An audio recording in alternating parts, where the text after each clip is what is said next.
تکبر ہمیشہ انسان کو تباہیوں اور بربادیوں کی طرف لے کر جاتا ہے، اور جو عاجزی اور انکساری ہوتی ہے وہ انسان کو بلندیوں کی طرف لے کر جاتی ہے۔ قرآن کے اندر آپ نے دیکھا ہی ہوگا کہ بڑی بڑی قومیں آئیں، اپنے آپ کو بہت کچھ کہنے والے، عاد اور سمود جیسی قومیں آئیں، لیکن آج ان کا کوئی نام لینے والا نہیں، بلکہ ان کا نام ہی اللہ نے اس دنیا سے مٹا دیا۔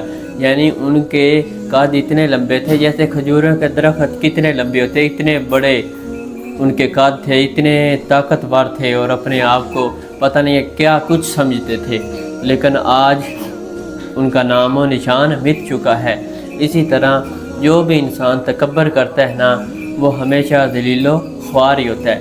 اب میں آپ کو ایک مثال دیتا ہوں حالیہ دور کی، ہمارے پاکستان کی، جو گلو باتیں آپ نے دیکھا ہی ہوگا۔ گلو بات جو مسلم نون لیگ کے ایک بڑے سپورٹر تھے، اور اس سانحہ میں انہوں نے وہ گاڑیاں توڑی، لاٹھیاں چلائی ہیں کہ جو مادل ٹاؤن کا سانحہ ہوا تھا جب انہوں نے وہ گاڑیاں توڑی تھیں۔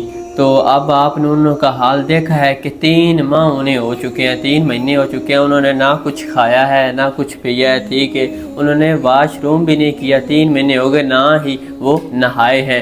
خوراک کی نالیاں لگی ہوئی ہیں ان کو، گلو بات کو، ٹھیک ہے، اور خوراک کی نالیوں کے ذریعے ان کو خوراک دی جا رہی ہے، اور پیشاب کی بھی نالیاں لگی ہوئی ہیں، آپ نے دیکھا ہی ہوگا۔ اور یاسر شامی کا آپ لوگوں نے جنہوں نے انٹرویو دیکھا ہوگا، انہوں نے ان کا انٹرویو لیا تو ان کے بھائی بتا رہے ہیں کہ 3 مہینے ہو گئے، نہ وہ نہائے ہیں نہ وہ واش روم میں گئے ہیں، اور ان کی شوگر جو ہے اتنی بڑھ چکی ہے کہ وہ ان کو دیکھنا مشکل ہے، یعنی وہ کسی کو دیکھ نہیں سکتے، نہ بول سکتے ہیں۔ تو سب سے پہلے تو میں گزارش کروں گا ان کو، ان کے بھائیوں کو، کہ جس سانحہ میں انہوں نے وہ بچے شہید کیے تھے، پہلے تو ان کے گھر والوں سے وہ معافی مانگے۔ تو باقی ہم دعا کرتے ہیں کہ اللہ تعالیٰ گلو بات کو شفا عطا فرمائے، لیکن ہمیشہ عاجزی اپناؤ۔ عاجزی ہمیشہ انسان کو بلندیوں کی طرف لے کر جاتی ہے۔ اگر آج آپ کسی کے ساتھ برا کرو گے یا ظلم یا زیادتی کرو گے تو اس کا بدلہ آپ کو اس زندگی میں ہی ملے گا، ٹھیک ہے نا۔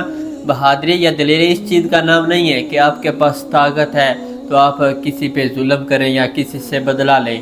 بہادری اور دلیری تو اس چیز کا نام ہے کہ آپ کے پاس طاقت ہے، قوت ہے، لیکن طاقت ہونے کے باوجود آپ کسی سے بدلہ نہیں لیتے، بلکہ آپ معاف کر دیتے ہیں۔ اسے کہتے ہیں کہ دلیری اور بہادری۔